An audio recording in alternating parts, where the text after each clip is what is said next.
Big news just dropped. Austin Reaves locked in a huge new deal with the Lakers. But wait, there's a twist. Reports say Bronny James might lose his roster spot, and LeBron is reportedly mad about it. Let's break this down fast. Reaves is signing a 4-year deal worth $185 million to stay with the Lakers. He gets a player option for the last season in 2029-30. On the surface, this looks great. An undrafted kid who fought his way up just landed one of the biggest contracts in the league. But here's the catch. Reaves and Luka Doncic together will take up about $90.8 million in salary next season, and that's before counting LeBron James. He's 41 now and about to be a free agent. His cap hold alone is $59.5 million. That eats up a huge chunk of the Lakers' money, so things get tight, real tight. And when money gets tight, somebody has to go. The Lakers just sent Bronny James down to the South Bay Lakers. This came right after reports said the team wanted to cut him to open up a roster spot for the buyout market. Think about that. The same week Reaves gets his $185 million party, LeBron's son gets shipped to the G League. Bleacher Report confirmed it straight up. Bronny is literally taking his dad's old spot on the G League roster, a strange father-son swap nobody wanted. Bronny was only playing 6.7 minutes a game this season. That's the lowest on the whole team. He looked like the easiest player to cut, but the Lakers didn't want to upset LeBron, so instead of cutting Bronny, they just sent him down. That word satisfied says a lot. The Lakers have been walking a tightrope since they drafted Bronny back in 2024. Keep LeBron happy, keep the team strong. Those two goals are pulling apart fast. Bronny actually got real minutes earlier this season when Gabe Vincent got hurt, but then his playing time dried up. He played in 27 games, started just once. He averaged 1.9 points and 1.1 assists, shooting 37.5% from three. Those numbers aren't great. He hasn't improved much since his rookie year, and on a team that just gave $185 million to one guy, plus $46 million a year to Luka, there's no room for players who can't produce. So how did we get here, and why is LeBron's anger more complicated than it looks? Let's go back to where this whole story started. A lot of fans felt the draft wasn't fair when the Lakers picked Bronny in the second round back in 2024. He was never the top player on his high school team or at USC. Still, the Lakers grabbed him at pick 55. Many fans were furious, saying a more deserving player got skipped. That doubt never went away. It followed Bronny like a dark cloud. Everyone knew deep down the Lakers picked him partly as a favor to LeBron. Bronny wasn't seen as a real pro prospect. He had health issues in college too. But here's what people forget. This whole thing created something special, something no father and son had ever done.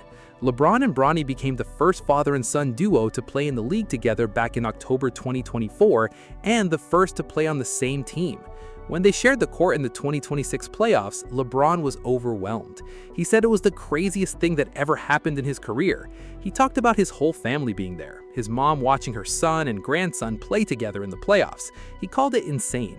That's a man deeply invested. That's why this financial squeeze hits different. This isn't LeBron watching some random rookie struggle. This is a dad watching his son's dream get crushed by cap space math. Bronny's rookie year wasn't pretty. He only averaged 2.3 points a game. Everyone hoped year 2 would bring growth, more confidence, more chances, but it never came together, so the Lakers sent him down.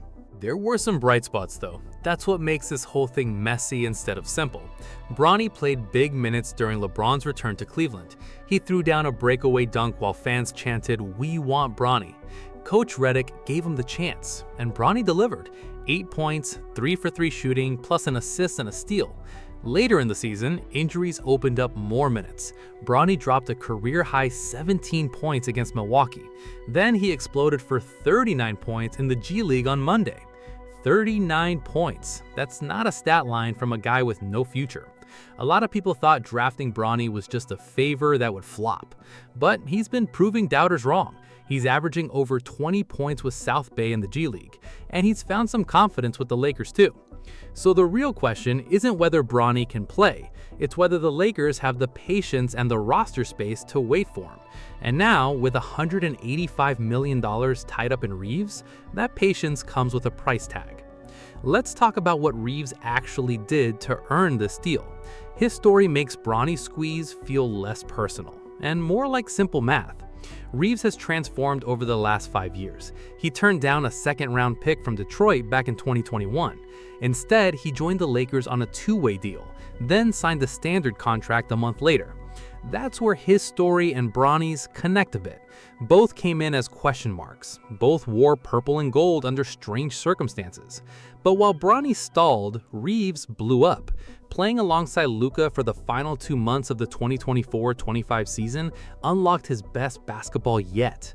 He set career highs, 20.2 points, 5.8 assists, 4.5 rebounds, 1.1 steals across 73 starts. Then he topped even that. Last season, he averaged a career-best 23.3 points, 4.7 rebounds, 5.5 assists, and 1.1 steals. He helped the Lakers finish as the 4 seed in the West. Reaves turned down his $14.9 million player option to chase this new max deal. And get this, it's the richest contract ever for an undrafted player.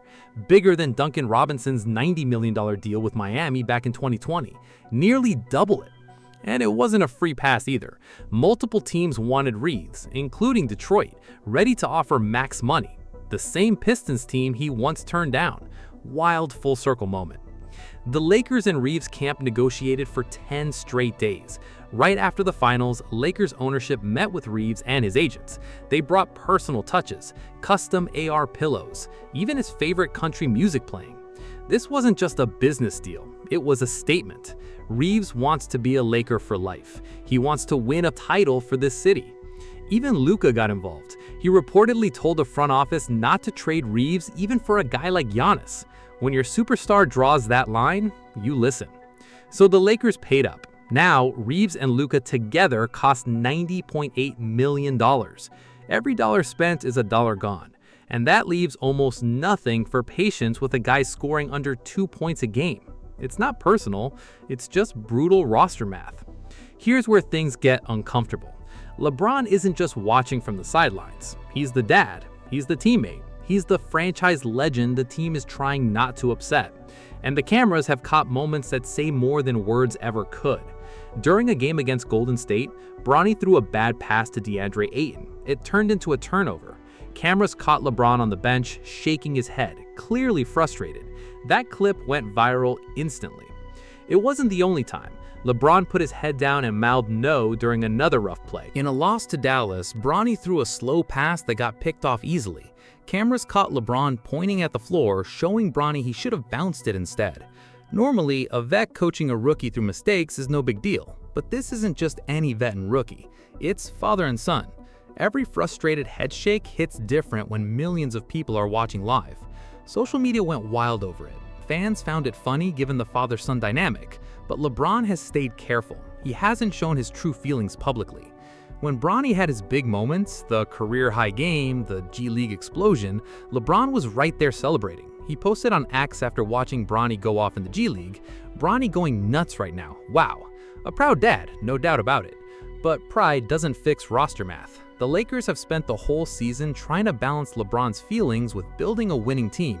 Reports say the front office didn't want to upset LeBron, so they sent Bronny to the G League instead of cutting him outright. That's a franchise tiptoeing around the tough conversation, and now that conversation has a $185 million shadow over it. Every move the Lakers make this offseason runs through Reaves' new deal. The next big question is LeBron himself. Will he stay, retire, get traded? His cap hold takes up huge flexibility, and the team needs answers soon. LeBron's choice will directly shape his son's career. That's a lot of pressure for a 41-year-old man who's called playing with his son one of the best things to ever happen to him. Here's where it gets really uncertain. Bronny is heading into maybe the biggest stretch of his career, and most of it is out of his hands. The Lakers gave Bronny a 4-year, $7.8 million deal after drafting him. The 4th year has a $2.4 million team option, so next season is basically a make-or-break audition for Bronny. If he breaks out, the Lakers might keep him cheap. If he stalls, they might cut ties for good. 1 season, that's all he's got to prove himself.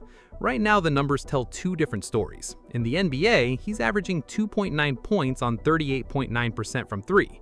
But in the G League, he's putting up 15.6 points on 45.6% from 3, with 3.1 rebounds and 3.7 assists. He might have already outgrown that level. South Bay went a perfect 14-0 with Bronny in the lineup, but none of that has shown up consistently at the NBA level yet. There's a real gap. Closing it takes time and chances. The big question now is opportunity. Nothing about LeBron's future is locked in. He's 41 and about to hit free agency. He could come back to the Lakers, he could retire, he could leave entirely. And leaving might mean leaving his son behind too. There are a few paths forward. If LeBron signs elsewhere next summer, the Lakers could trade Bronny to that same team, father and son reunited again. Former NBA champ Jason Williams didn't hold back on a podcast. He said he wished Bronny had gone to Duke or North Carolina instead, somewhere far from LA and far from his dad. He believes Bronny could have become a real star if he'd stayed in college longer and built his own path. That idea keeps coming up around the league. Maybe Bronny's growth has been blocked not just by his own game, but by being LeBron's son on LeBron's team in LeBron's city. One fan said it best: a change of scenery in a smaller market with less pressure could finally let Bronny settle in and grow.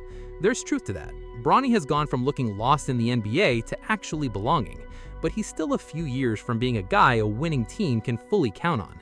He's not the type who'll fill up the stat sheet right away, so everyone's still watching closely, judging every game. The bigger picture, the Lakers are at a real crossroads. Free agency isn't loaded this summer, so the smartest move might be running it back with the same core, staying healthy for the playoffs, and waiting for a stronger free agent class next year. But running it back probably doesn't include Bronny. If they don't bring him back, they'll likely have to trade him since he's still under contract, or they keep him, give him one real shot to prove himself, and let LeBron's decision shape everything else.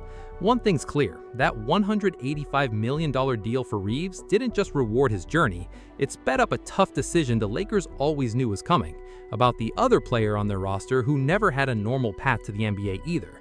It's time for Bronny to build his own name instead of being known only as the kid who got a shot because of his dad.